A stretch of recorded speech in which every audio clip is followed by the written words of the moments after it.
quickly look at metric and imperial units and how to identify which are metric and which are imperial.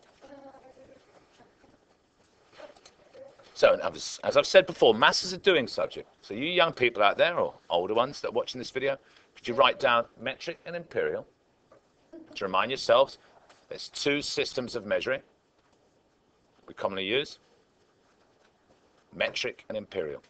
And the three things we're mainly interested in measuring at GCSE are the distance, how far apart things are, the weight, how heavy they are, how much force they exert on our hands or a scale, and the capacity, how much it holds. Now, we're going to look at some units, some which will be familiar, some which won't. And we're going to try and identify whether they are metric or imperial. Now, the simple rule is this. Spot to see if they are metric. If they're not metric, then most of the time they're going to be imperial. Well, we've got to remember these three units by heart. They're called the standard units. They are, for distance, it is meter. And the abbreviation is M.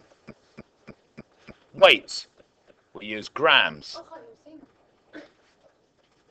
And the abbreviation is G. And capacity, we use litres. And often it is the fancy L like that. Right, so here's the simple rule. If there's a unit of measurement and it contains the word meter, grams, or litres, then you know it's metric. If it's written down in abbreviated form, if it has a G at the end, or an M, or an L, you know it's metric. Once you learn these by heart, if it has an M at the end, regardless of what's in front, or it has the ends in the word meter, regardless of what it has in front, it's a metric measure of distance. If it ends in the word grams or has a G at the end, it's a metric measure of weight. If it ends in an L, doesn't matter what comes before it, or it ends in the word litres, then it's a metric measure of capacity. For the others, you're just going to have to rely on your previous experience, your general knowledge. Okay, I'll show you what we do. Could you write down question 1 in your exercise books? Milligram. Right, now, hold on, it ends in gram. So I know it's metric. Actually, the word gram tells me also that it's a measure of weight. Right. Okay, if you already had that, well done. Let's look at one more. I'll show you how we're doing this. Could you write down the word ounces?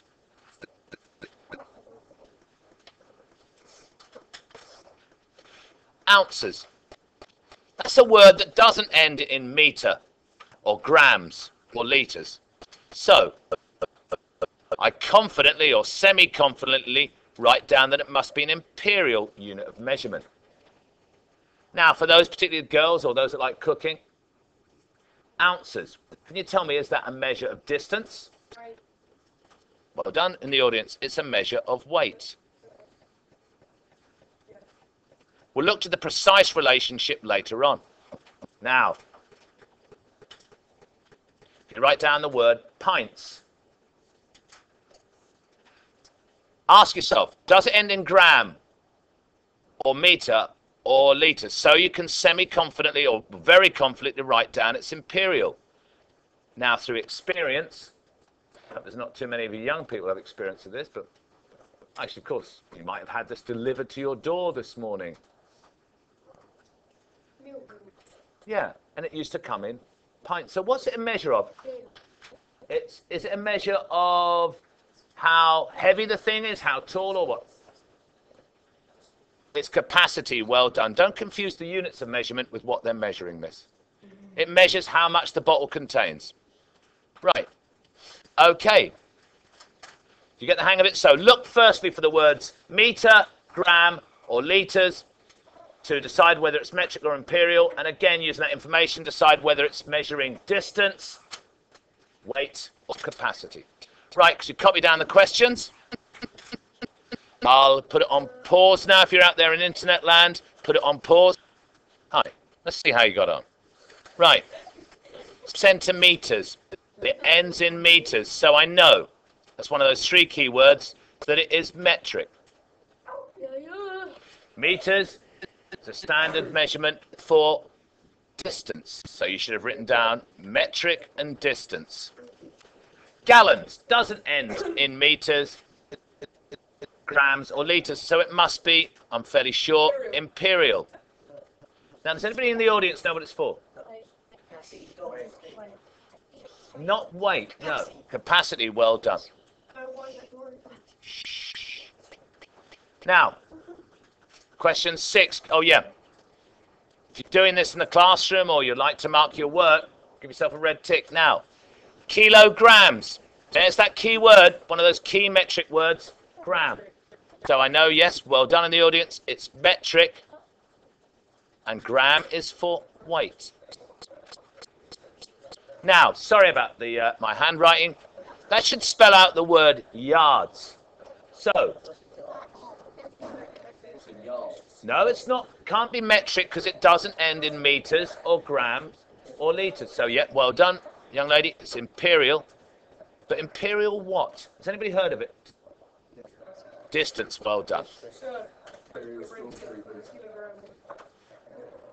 Yes, I know. Now, milliliters. Well done, it's metric. It ends in that one of those three key words, liters. So it's metric. But it's metric and it's measuring capacity. Now, the last few. Inches. Should know this. Well done, it's imperial, and also, young lady, correctly, it's distance. It used to be on all rulers. If you've got an old ruler, it'll have an inch. And finally, decimeter or decimeter. This one says THS. Metric, good. Now, if you've been paying attention, well done. It is distance. Okay.